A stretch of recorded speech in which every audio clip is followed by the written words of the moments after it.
The Gripen E wasn't built to compete. It was built to rewrite the rules. While superpowers pour billions into stealth, Sweden built something smarter. A jet that doesn't hide. It predicts.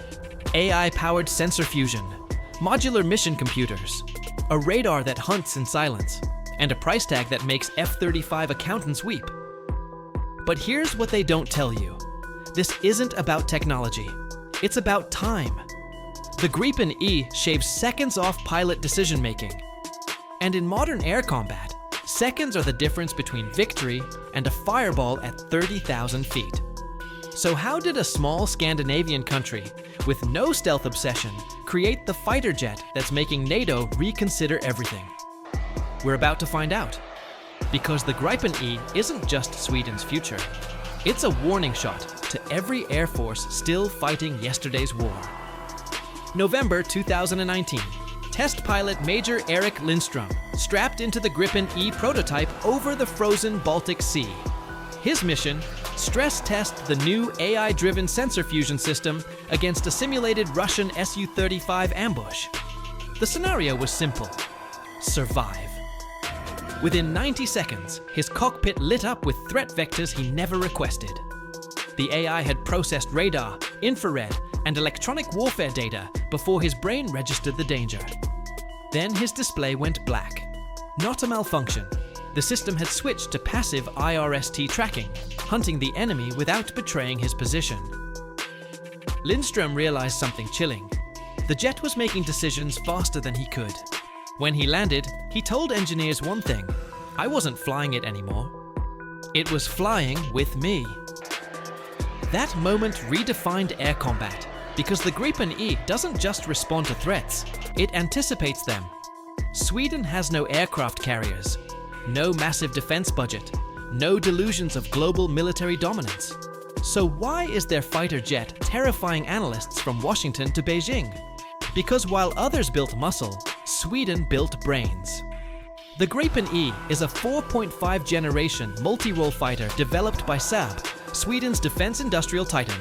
Length: 15.2 meters. Wingspan: 8.6 meters. Max takeoff weight: 16,500 kilograms. Top speed: Mach 2, or roughly 2,037 km/h at high altitude. But speed isn't the story. Network-centric warfare is. Titanium wings sliced cold air over Swedish forests. But the real battle was happening in code. The Gripen E breaks the traditional aircraft, radar, target, kill chain. Instead, it fuses data from AESA radar, infrared search and track, IRST systems, and electronic warfare sensors into a single AI-enhanced picture of the battle space. The result? Earlier threat detection, faster decisions, lethal precision, and a single engine design powered by a General Electric F414 GE39E turbofan, which means lower operating costs than twin-engine rivals. They built peace faster than they built control. Here's what keeps F-35 pilots awake at night. The Gripen E's modular mission computer can be updated mid-conflict. New threat. Upload new software.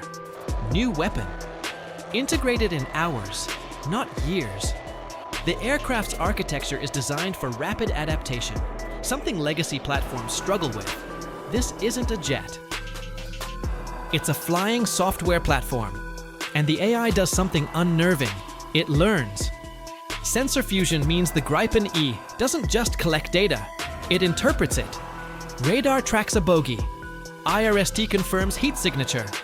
EW suite detects comm frequencies. AI cross-references all three and delivers a threat assessment in milliseconds. The pilot doesn't hunt. The aircraft presents the kill. But here's the kicker.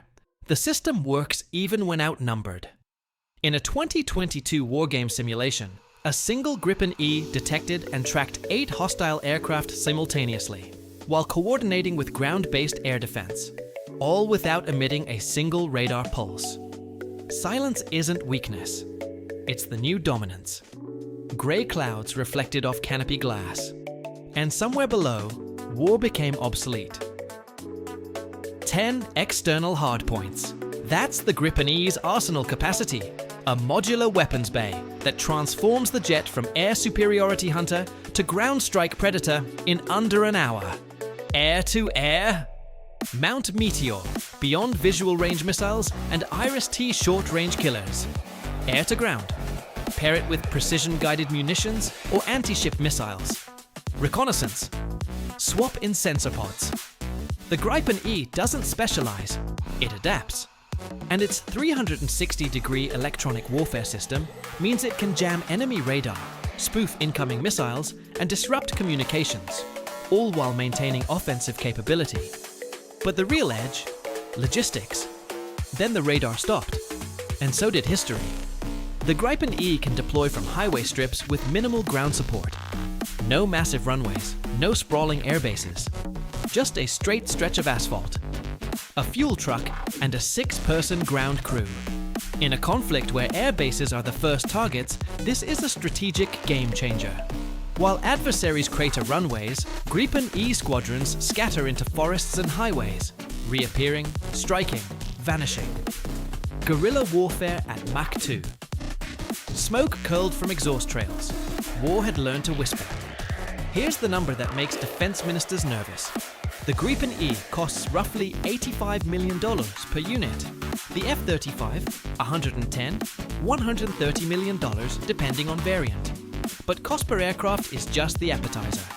Lifetime operating costs are where the Gripen E delivers the knockout punch. The F-35's cost per flight hour hovers around $33,000, $42,000. The Gripen E, estimated at $7,000, $10,000. That's a 4 to 6x cost advantage over 30 years of service. Why? Single engine simplicity, lightweight airframe, modular maintenance design, parts swap in hours, software updates remotely. The Gripen E was engineered for long-term affordability, not short-term spectacle. For mid-sized air forces, think Brazil, Thailand, potential NATO members. This is the difference between a viable air defense and a budget black hole. Sweden didn't build the most expensive fighter.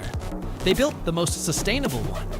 Sunlight broke through storm clouds, but money still talked louder than thunder. Brazil signed first. In 2014, Brazil's Air Force selected the Gripen E over the F/A-18 Super Hornet and Dassault Rafale, a decision that sent shockwaves through the defense industry. Why? Technology transfer. Saab didn't just sell jets. They shared blueprints, trained engineers, and co-developed systems. Brazil didn't become a customer. It became a partner. Sweden's Air Force is modernizing its fleet with 60 Gripen Es. Brazil ordered 36, and the export pipeline is heating up. Nations watching? Thailand, Colombia, Slovakia, Bulgaria. Even NATO members are eyeing the Gripen E as a cost-effective F-35 alternative, especially for countries that prioritize multi-role flexibility over pure stealth. Because here's the strategic truth. Not every mission requires invisibility. Sometimes you need an aircraft that can patrol borders, intercept bombers, strike ground targets, and do it all without bankrupting your defense budget. The Gripen E is that aircraft. Flags rippled in silent competition, alliances shifting like sand. The Gripen E is a sensor fusion, network-centric, cost-optimized multi-role fighter. Different philosophies, different battlefields. The F-35 wins in stealth. Low observable design reduces radar cross-section. Sensor range, advanced radar, and EO/IR systems. Deep strike, penetrating heavily defended airspace. The Gripen E wins in cost, $4.6x cheaper to operate long-term. Flexibility, modular updates, rapid weapon integration. Logistics, highway capable, minimal infrastructure needs. Availability, higher sortie rates, lower maintenance downtime. So which is better? It depends on the war you're fighting. If you're the US facing peer adversaries with advanced air defenses, the F-35 stealth is invaluable. If you're Sweden, Brazil, or a NATO border state facing hybrid threats, airspace violations, and budget constraints, the Gripen E is the smarter choice. One dominates in theory, the other dominates in reality. Radar screens glowed amber in the dark, both sides convinced they'd already won. The Gripen E isn't finished evolving. Saab is developing drone wingman integration, where a single Gripen E could command multiple unmanned combat aerial vehicles, UCAVs, in coordinated strikes. Imagine, one piloted Gripen E leads 4 AI-controlled drones. The drones scout ahead, draw fire, jam radar, or deliver precision strikes, all controlled from the cockpit via neural interface. Swarm warfare. And the modular architecture means these upgrades don't require scrapping the fleet, just uploading new software. This is the 6th generation warfare vision. Networked, AI-assisted, human-commanded. And Sweden is building it now. Metal met silicon in the cockpit, and the pilot became conductor, not warrior. The Gripen E is not the loudest fighter, it's not the stealthiest, it's not the most expensive, but it might be the smartest. Because Sweden understood something others missed. Future air combat isn't about who flies fastest or hides best. It's about who processes information faster, adapts quicker, and sustains longer. The Gripen E breaks the aircraft radar target cycle. It fuses sensors, accelerates decisions, and redefines what a mid-sized air force can achieve. And it does it all without breaking the bank. So here's the question. No one's asking. What happens when the budget-friendly underdog outperforms the flagship? What happens when AI replaces brute force? What happens when Sweden's quiet revolution becomes the new standard? The Gripen E is rewriting the rules of war. And the world is just starting to notice